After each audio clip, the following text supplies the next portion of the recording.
What is up, swimmers and swammers? We are live for this special edition of the Swim Swam Breakdown. It is just me, Coleman Hodges, coming to you from Brooklyn, New York. I'm flying solo today, and it's going to be a special Swim Swam Breakdown because I'm only talking about one event, and that is the 2025 Eddie Reese Texas Showdown, which, mark my words, will be the fastest dual meet in college swimming history.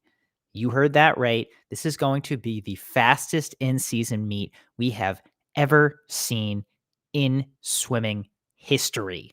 And I am really excited about it. That's why everyone else was busy today, but I wanted to get on here, go live, and talk to you, my swimming fans, my swimming people, because this event is must see TV. It is going to be a really exciting competition over 3 sessions. So I'm going to give you all the info. I'm going to preview it, and so let's get into that. First of all, 2025 Eddie Reese Texas Showdown. What a great name. This is the first iteration of this meet. It is between four of the top teams in the country: Texas, Arizona State, Virginia, and NC State. So you have the defending NCAA team champions on both the men's side in Arizona State and the women's side in Virginia. You also have, obviously, Bob Bowman, who coached the Arizona State Sun Devils to their men's NCAA title last year, heading the Texas men this year. And you have top swimmers in every facet uh, on all four teams. So it is just going to be a burner of a meet. It's happening this Friday and Saturday, January 24th and 25th. It is broken into 3 sessions. So they're doing a lot of really cool and unique things at this meet, which is one of the reasons it's going to be so fun to watch, so fan friendly. It's 3 sessions. Friday morning, 10 a.m. This is Central Time. It's in Austin, Texas. Friday morning, 10 a.m. Friday night, 5:30 p.m. And that's the real party. But we'll get into that in a minute. And then Saturday morning, 10 a.m. So it's 3 sessions. Each session mimics the event lineup of a full day of NCAA championship competition. So Friday morning is going to be a quick session. I don't know how the relays work, but that's not really that important. What is important is individual events. Friday morning, you got 500 free, 200 IM, 50 free. Friday evening, 400 IM, 100 fly, 100 back, 100 breast, 200 free.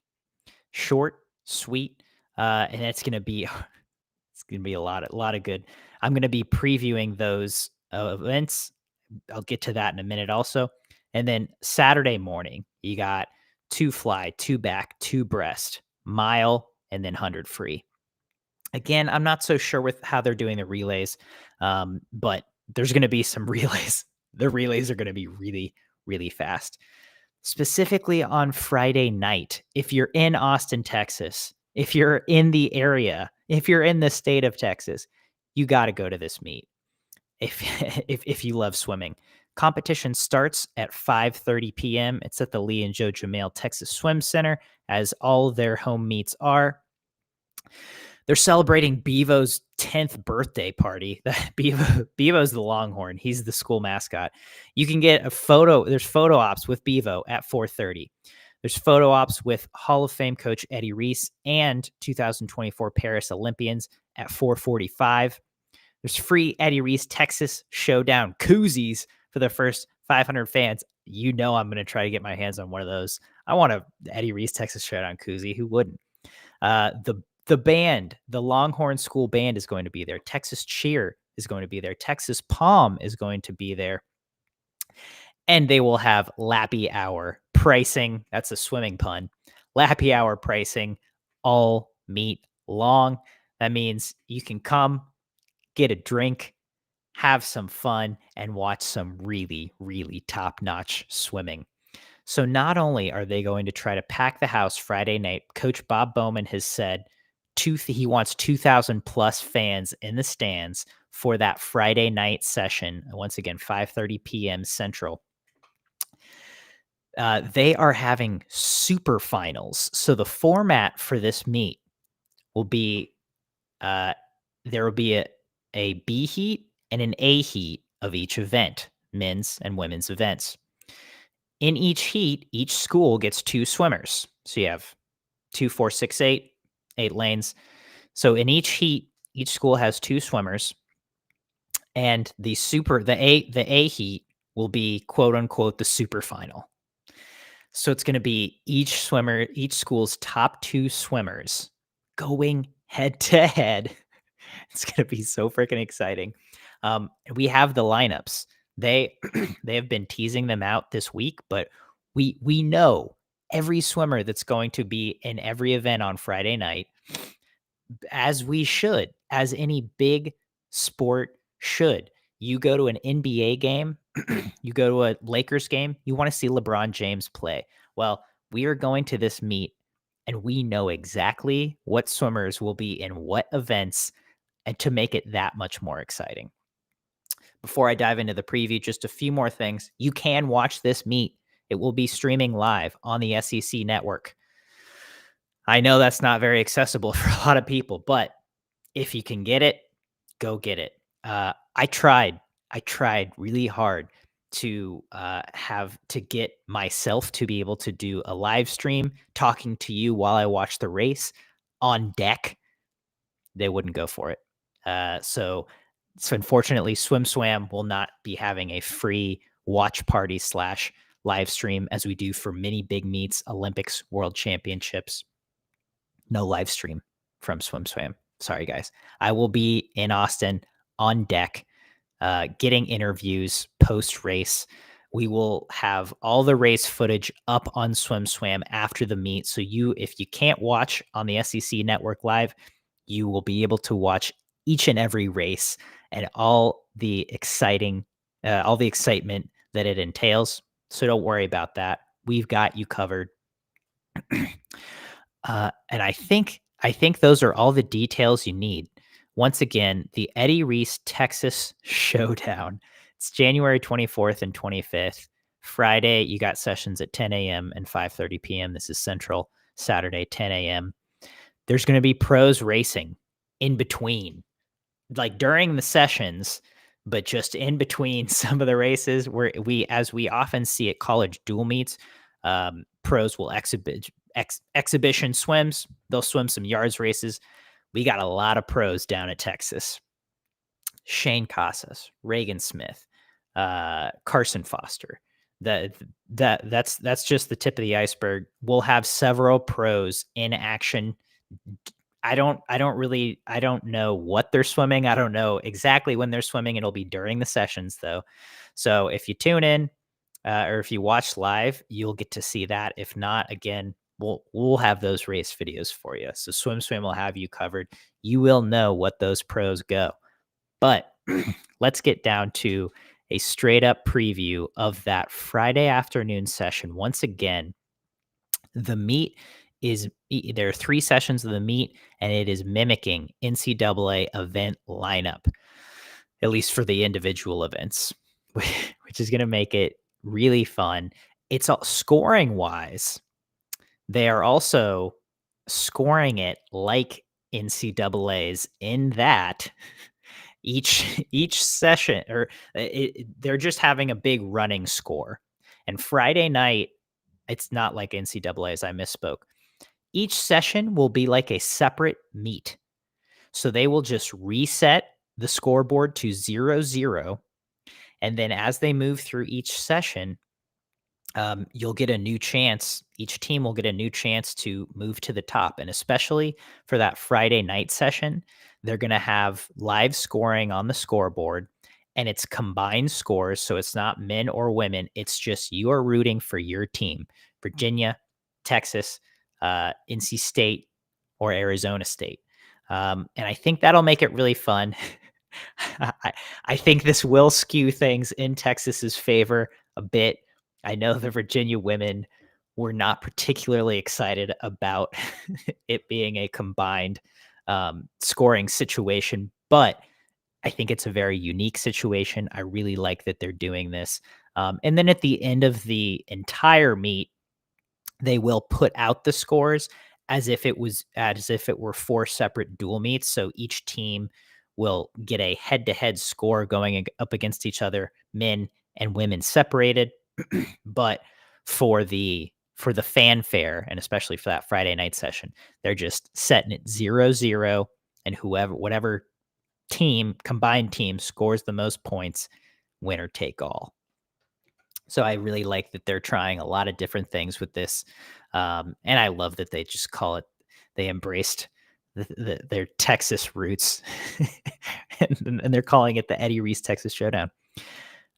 Without further ado, I'm going to dive into some specifics of who and what events to watch on the Friday night session. This is in 2 days, January 24th, Friday, 5:30 p.m. Texas Swim Center. We kick things off in the women's 400 IM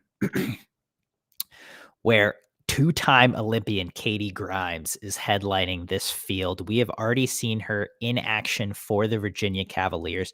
She is 3 for 3 in her collegiate career so far. She is undefeated in individual competition, which is kind of insane. She did not miss a beat going to Virginia so far.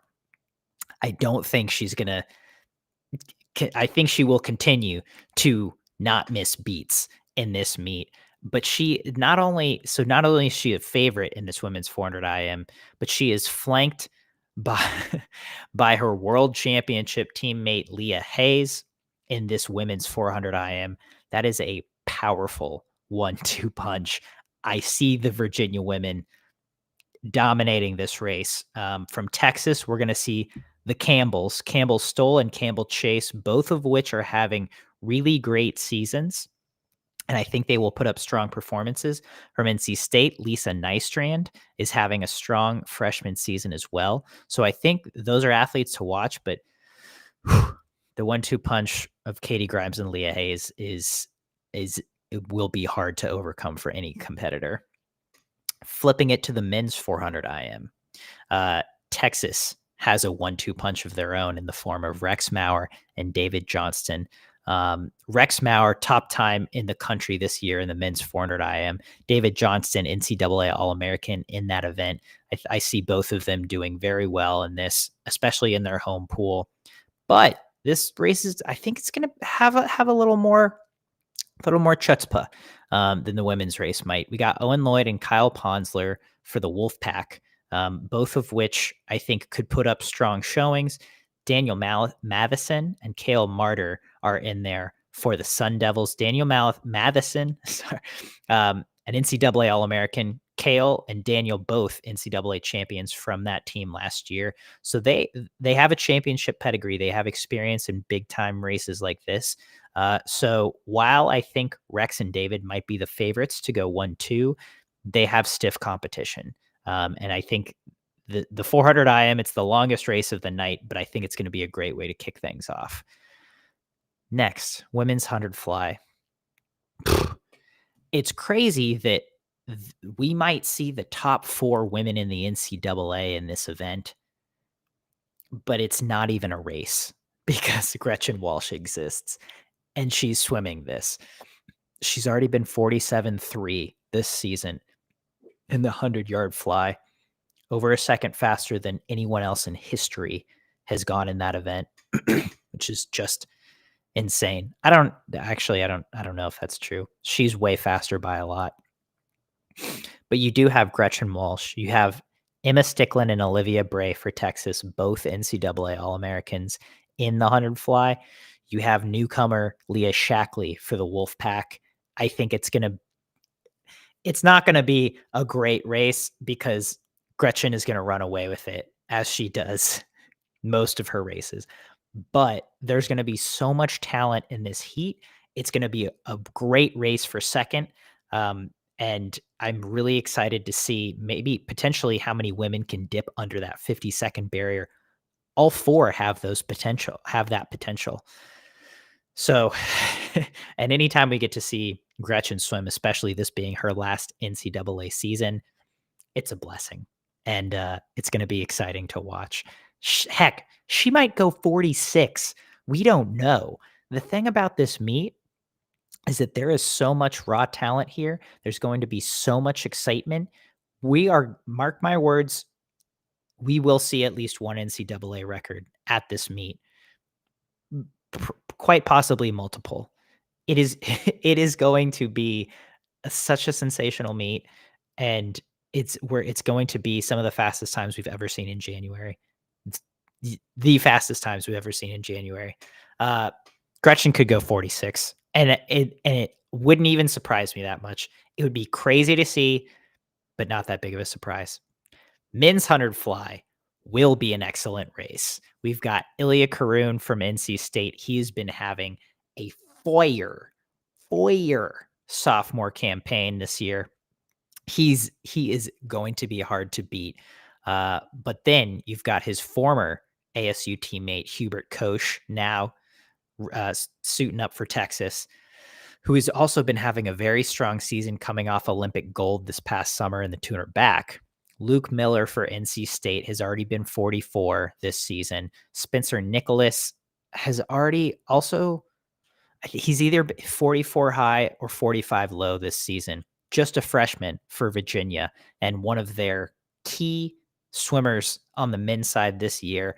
And again, it's just his freshman season. But he got to Virginia and has just taken off. Has reacted very well to the training environment and the team there. So between those 4, we're going to see some fireworks. It's going to be really good. That men's 100 fly, we might see someone go 43. That I think it would have to be Ilya, but I think we will certainly see multiple 44s. Someone might even go 43, which is just insane to think about in a January setting. Women's 200 free. This, I think this will be the closest of the women's races. Virginia could win it, but they will certainly not run away with it.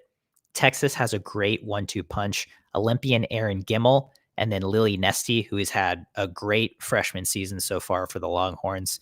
She's looked really good throughout the first few months of competition. They are a great 1-2 punch for the Longhorns. You have Erica Pillais for NC State, also a freshman, but also has been showing her 200 free pedigree. She has won multiple races throughout this season in that event. She looks very dangerous. Then for Virginia, you have another freshman, Anna Moish, who, again, has reacted very well to UVA training. And then Amy Canny, also an Olympian in this event in the 200 free. She was 156 this summer long course to qualify for that Olympic spot. So you have a lot of factors here in this race. I think they're all going to be fast.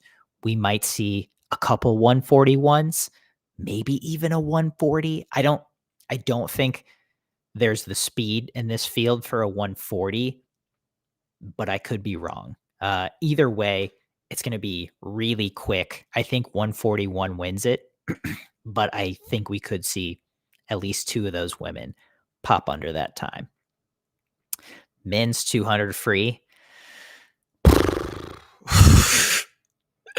This might be this. There might be the most contenders to win in this event, which is very exciting. Luke Hobson, Chris Giuliano of Texas. Man, that sounds hard to beat, right? I mean, Luke Hobson, he's coming off the world record in the short course meters 200 free, a Paul Biederman world record, no less, that he broke. And he's also the NCAA record holder in the 200-yard freestyle. And then you have Chris Giuliano, who had a great debut against SMU for the Longhorns. Don't remember what he went in the 200 free or if he even swam it. But this guy's been 130, I believe, in short course yards. So he's got some really good speed.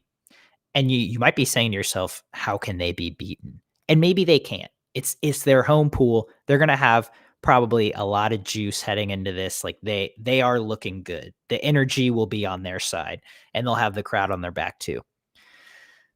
But we got a pretty dynamic duo for NC State and Daniel Deal and Kai Winkler, who I do think can challenge in a. It's not a prelims finals situation. It is a one time. Let's get up and go for this 200 free. Luke Hobson might be coming off a 500 free earlier in the morning. Kai Winkler, if he's swimming anything in the morning, it's the 50. Daniel Deal, I assume, will be swimming the 200 IM earlier in the morning. So I think they might have a shot. I think it's going to take at least 130 to win. Uh, it might take 129. And I think Luke is the only person in this field who can go 129 right now. But they're going to be gassed up and people are going to be excited. You also have Patrick Salmon, who's an NCAA All-American for ASU. And he could surprise. I don't see him winning. Could he sneak in for second or third? Absolutely. And an interesting one, David King for the Virginia Men. He's also a freshman. He's had a great season so far. He was 139, 200 back at midseason. I don't think he's going to win, but he might make some noise. He might pop off for a good swim, especially if the Virginia Men have a little bit of momentum. Maybe Spencer Nicholas makes some noise in that 100 fly in the men's heat before. The Virginia women are probably going to do pretty well in that women's 200 free. So David King, one to keep your eye on in that race, but it's and the 200 free, always just a fun race to watch tactically. So I am very excited for this one on the men's side. Women's 100 breast. Once again, Virginia women look good. Alex Walsh, which if you haven't heard, she went on record. She's not planning on swimming the 400 IM at championship season. I assume that means ACCs and NCAAs. She was training some sprint breaststroke when I was there last month in December. I assume she's going to be focusing on the 100 breast, which I love for her. It's her last NCAA season. Personally, I think she can win this event at NCAAs. The field has been pretty wide open the last couple of years, especially in 2023. In 2024, her UVA teammate, Jasmine Nocentini, won in 56 low. I think 56 low will win it again. I think Alex Walsh is absolutely capable of going that. So I think she is my pick to win this event at the Eddie Reese Texas Showdown for starters. But then she has a 100 breast Olympian and teammate Emma Weber right next to her. Emma Weber, not the best short course swimmer, but I think she's getting better. I think if you are an Olympian, she has had numerous experiences swimming in high pressure situations. So you have to keep an eye on her, certainly. But then for Texas, you have freshman Piper Ainge, who's been having a great season, been dipped under a minute multiple times, and Abby Aarons, which I think is fascinating because she was a 4-year NCAA All-American for NC State. Now she's doing her 5th year at Texas. She's been having a great season so far. Real Swiss Army knife, can slot in really wherever. 100 fly, 200 IM, in this case, 100 breast. So I think she will be feisty. She'll make it a race. Unless Alex Walsh just goes out there and dominates, which I think there's a fair chance of. If Walsh is your last name, that's kind of what you do. And Aubrey Brower, who just split 27 on NC State's medley relay against UNC last weekend. She will be competing for the Wolfpack, and I think she could also break a minute. We might see 5 or 6 women under a minute here, which it's just really fast, especially in January. I'm curious to see how many women might dip under that 59 barrier as well. The men's 100 breast, Andy Dobrzansky of ASU. who is an NCAA scorer in this event. He is there. I think he is their stock ASU stock breaststroker after the departure of Leon Marchand. I think he could make some noise. Nate German Prey, one of the top 100 breaststrokers in the nation this year. Him and Will Schultz will be hard to beat from Texas. They look really good. But you also have Sam Hoover from NC State, who's been having a good year. He's a sprint freestyle guy. He came into college as a 200 freestyle guy, and he has transitioned during his junior and senior seasons into NC State's breaststroker, which it seems like NC State is always kind of doing this with someone, but he's embraced the role. I think he's been 51 already. So I think you'll have some excitement in that race, but not quite as much depth as some of the other races. But we haven't officially gotten entries for the women's or men's 100 back. They are releasing those tomorrow morning. So if you're watching this on Thursday morning, they should be out on the school's Instagram pages by now. I'm sure we're going to write an article about all the entries. I'm just guessing here and using the information I have. Women's 100 back, Claire Curzan for Virginia. I think that's a no-brainer. She's an Olympian. Her backstroke has looked sensational the last couple seasons. She's my favorite to win, unless maybe Gretchen Walsh pulls a double. But I think teams are keeping it to one event per swimmer per session. So I'm guessing she might break 50 seconds, and that'll be really hard to beat. Emma Kern for Texas has been having a great freshman season. I'm guessing she will be in there, as well as Barrett Berglund, I'm guessing, for the Texas women, which two strong competitors. I don't see either beating Curzan, but we'll see. And then for NC State, I'm guessing Kennedy Noble will be in there, who just missed the Olympic team, national team backstroker. She's looked great long course, especially last summer, and I'm guessing she's going to carry that over. She just went 50 point, I think, against UNC. Let me double check that. Yeah, 50.7. She ranks 8th in the NCAA rankings, so she could give Claire a run for her money. And then finally, the men's 100 back, you've got Will Moglen for Texas. He's going to be tough to beat. He's got speed. He's got endurance. He's been looking sensational in the 100 back this season. But Jack Akins for Virginia will give fight, I think. I'm guessing Quentin McCarty for NC State is also going to be in there, and he's definitely got speed. He's been leading off their 200 medley relay. He was just 21-0 in the 50 back. The 100 might be a tad long for him backstroke wise, but I'm assuming he's going to be in there, and we'll see what he has. But overall, it's going to be a really great meet. Again, this will be the fastest in-season college dual meet in history. You do not want to miss it. Once again, this is the Eddie Reese Texas Showdown in Austin, Texas, January 24th and 25th. SwimSwam's going to have all the info.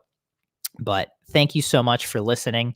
Thanks for tuning in with me, and stay tuned to SwimSwam, as we will have full coverage of this event, which is sure to be